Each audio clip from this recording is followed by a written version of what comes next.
Okay, get ready for this because it sounds like pure science fiction.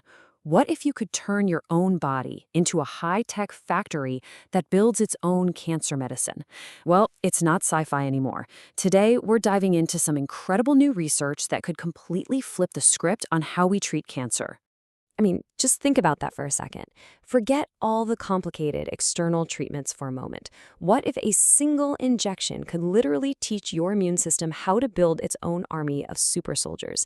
An army specifically designed to hunt down and obliterate cancer cells. It's a wild idea, but it's getting closer and closer to reality. So, to really get why this new approach is such a revolution, we first have to talk about something that's already out there, saving lives.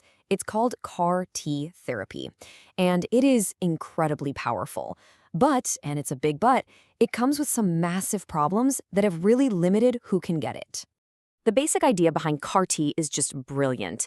Doctors take out your own T cells, those are your immune system's frontline soldiers, and they genetically engineer them. They give them these special receptors called CARs, which stands for chimeric antigen receptors. You can think of these new CARs as a GPS and weapon system rolled into one, allowing the T cells to find and kill cancer with unbelievable precision. But here's the catch. Making these super soldiers right now is a logistical nightmare. It's all done ex vivo, which just means outside the body. You have to take a patient's cells out, freeze them, ship them to a super specialized lab. There they're engineered, grown for weeks to get millions of them, and then shipped all the way back. For someone who's critically ill, this whole process is not just crazy expensive, it takes way, way too long. So all that complexity got researchers thinking, and they asked a pretty radical question. What if we could just skip all of that? The lab, the shipping, the waiting. What if we could do all of that sophisticated genetic engineering directly inside the patient's body? And that's the whole promise of in vivo engineering. It's the huge breakthrough we're talking about today. The core idea is just so elegant. You use a simple injection to deliver all the necessary tools right to the T cells that are already cruising around in the bloodstream. This effectively turns the patient's own body into its own personalized medicine factory, cranking out these cancer-fighting cells 24/7. All right, so how on earth do they pull this off? Well, it's not one magic bullet. It's an incredibly clever two-package delivery system. Think of it like a two-part epoxy. Each package, or what scientists call a vector, has a very specific job to do. Let's break down what's inside each one. Package number one is called an enveloped delivery vehicle, or EDV for short. You can think of this as the guide.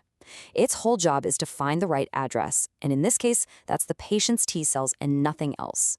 It's carrying the famous CRISPR-Cas9 gene editing tool, which basically acts like a pair of tiny molecular scissors ready to make one very precise snip in the T cell's DNA.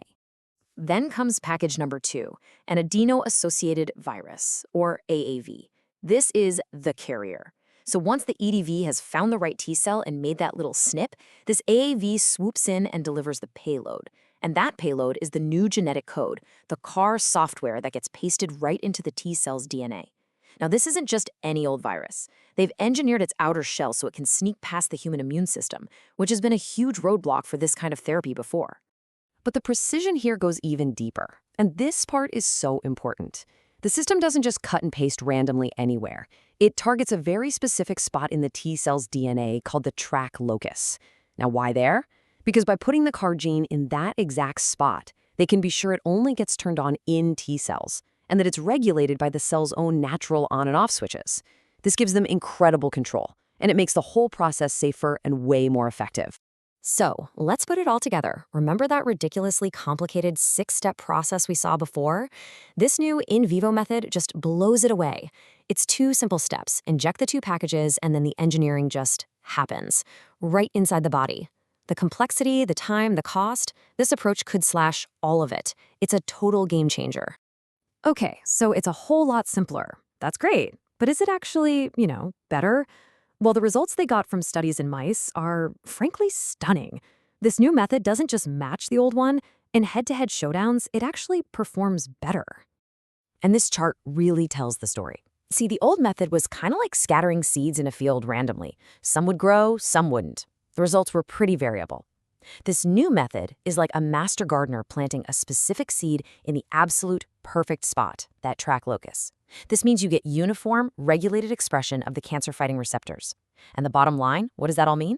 It means in the mouse models, they saw more complete and longer-lasting remission from the cancer.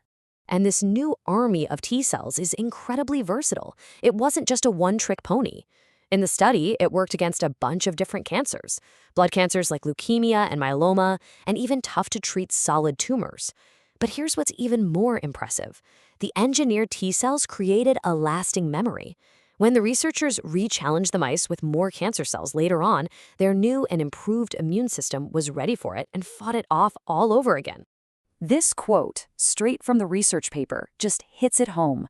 This isn't just a small, incremental improvement. The scientists themselves say their method achieved more complete tumor remission. That is a massive statement. You don't see language that strong in scientific papers every day, and it points to a hugely exciting result. Now, as incredible as all this sounds, we have to pump the brakes just a little and be realistic. This is still early days for this research, and there are some pretty big hurdles to clear before this can become a treatment for people.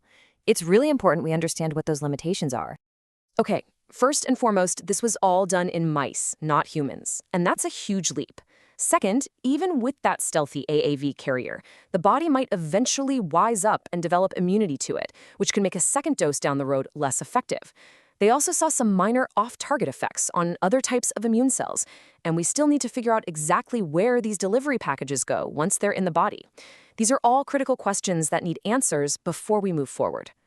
But despite all those challenges, you have to understand that this breakthrough is about so much more than just a better CAR-T therapy.